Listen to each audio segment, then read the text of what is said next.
नमस्ते, मैं मधुरमा श्रीवास्तव आज आपको बताऊंगी किस प्रकार से हम गणित किट का प्रयोग करके बच्चों को खेल खेल में आयत के गुणों को समझा सकते हैं। तो चलिए इसको देख लेते हैं। ये देखिए मैंने एक आयत बनाया है। आयत में जो आयत के गुण होते हैं उसमें आमने सामने की भुजाएं बराबर होती हैं। तो चलिए देख लेते हैं। ये 0 से पट्टी कसी है 16 पर, तो ये हो गई 16 सेंटीमीटर। इधर भी ये 0 से लेकर और 16 पर कसी हुई ये बीच वाली पट्टी, तो ये भी हो गई 16 सेंटीमीटर। यानी ये वाली भुजा और ये वाली भुजा बराबर है। यहाँ पर देखते हैं ये 1 से लेकर 15 पर कसी हुई है। ये वाली पट्टी, जो ये वाली पट्टी है, ये 1 से 15 पर कसी है। और यहाँ पर भी ये पट्टी भी 1 से लेकर यहाँ 1 से लेकर और ये कसी हुई है 15 पर, यानी ये दोनों ही 14-14 सेंटीमीटर हैं। तो अगर हम इस पॉइंट को A मान लें, ये B, ये C और ये D, तो ये क्या हो गई AB भुजा। AB भुजा कितनी हो गई 14 सेंटीमीटर। तो इसको हम यहाँ पर एक सारणी बच्चों से बनवाएंगे और उसमें लिख लेंगे। तो यहाँ पर हमने लिख दिया 14 सेंटीमीटर। अब BC की लंबाई भी देख लेते हैं। तो ये कितनी है, ये कसी थी 0 से 16 पर, यानी ये 16 सेंटीमीटर। और अब CD भुजा को देखते हैं। तो CD भी 1 से लेकर 15 पर कसी, यानी ये भी 14 सेंटीमीटर है। तो हमने ये लिख लिया।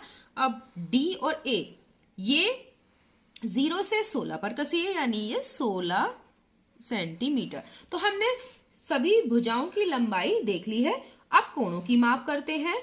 तो यहाँ पर ये देख रहे हैं कि ये एंगल जो है वो कितने का है 90 डिग्री। अगर हम इसे कोण 1 माने, ये 2, ये 3, ये 4, तो ये देख रहे हैं यहाँ से ये 90 डिग्री है। इधर भी ये वाला कोण जो दूसरा कोण है वो भी 90 डिग्री है, तीसरा कोण भी 90 डिग्री और चौथा कोण भी 90 डिग्री। तो सब हमने कोण नाप लिए, वो कितने कितने डिग्री के हैं 90 डिग्री के। इसका मतलब क्या है, आयत में आमने सामने की भुजाएं बराबर होती हैं और प्रत्येक कोण 90 डिग्री का होता है। तो चलिए अब विकर्ण की बारे में बात कर लेते हैं। तो सम्मुख शीर्षों को मिलाने वाली रेखा क्या कहलाती है, विकर्ण। तो यहाँ पर विकर्ण है AC, यानी ये A शीर्ष था, ये B, ये C, ये D, तो AC विकर्ण हो गया। और B और D ये BD विकर्ण हो गया।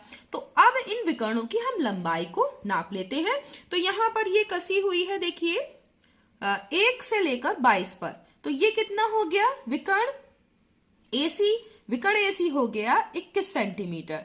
और BD देखिए ये भी 1 से लेकर 22 पर है, तो इसका मतलब ये भी 21 सेंटीमीटर है। तो दोनों विकर्णों की लंबाई कितनी कितनी है 21 सेंटीमीटर, और ये है 21 सेंटीमीटर AC विकर्ण और BD विकर्ण। इसका मतलब क्या है कि आयत के जो विकर्ण होते हैं वो क्या होते हैं, बराबर होते हैं। तो हमने यहाँ पर देखा कि आयत के विकर्ण बराबर हैं। अब हम नापेंगे जो विकर्ण का प्रच्छेद बिंदु है, यानी ये वाला पॉइंट जहां पर कि दोनों विकर्ण एक दूसरे को काट रहे हैं, विभाजित कर रहे हैं, ये वाला पॉइंट है। तो अब यहां से यहां तक की दूरी, अगर हम ये प्रच्छेद बिंदु को O मान लें, तो ये क्या हो गया OA और ये OC, ठीक है। तो ये देखिए ये यहां से 22 है और यहां तक 12, 12 के बाद आधा और है, तो ये क्या हो गया कि 22 से 12 10, और 10 के बाद आधा और कर देते हैं तो 10.5, यानी 10.5 सेंटीमीटर। तो ये 10.5 सेंटीमीटर आ गया। OC भी देखिए ये 1 से लेकर और 11 तक कितना हो गया 10, 10 के बाद और आधा और ले लेते हैं, तो ये भी हो गया 10.5 सेंटीमीटर।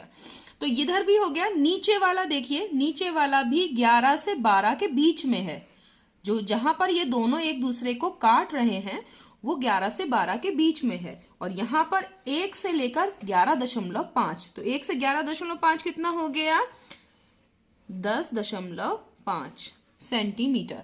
और इधर भी देखिए ये है 22 से लेकर यहाँ पर 22 से 12 कितना हो गया 10, और उसके बाद आधा और, तो हो गया 10.5 सेंटीमीटर। तो इससे ये निष्कर्ष निकलता है कि आयत के विकर्ण बराबर तो होते ही हैं, साथ में एक दूसरे को समद्विभाजित भी करते हैं। तो आयत की सभी प्रॉपर्टीज क्या हैं कि आयत के आमने सामने की भुजाएं बराबर होती हैं, प्रत्येक अंतः कोण 90 डिग्री का होता है, विकर्ण एक दूसरे के बराबर होते हैं और परस्पर समद्विभाजित करते हैं। आज के लिए इतना ही। नेक्स्ट वीडियो में हम जियो बोर्ड के द्वारा विभिन्न आकृतियों का क्षेत्रफल निकालने का प्रयास करेंगे। धन्यवाद।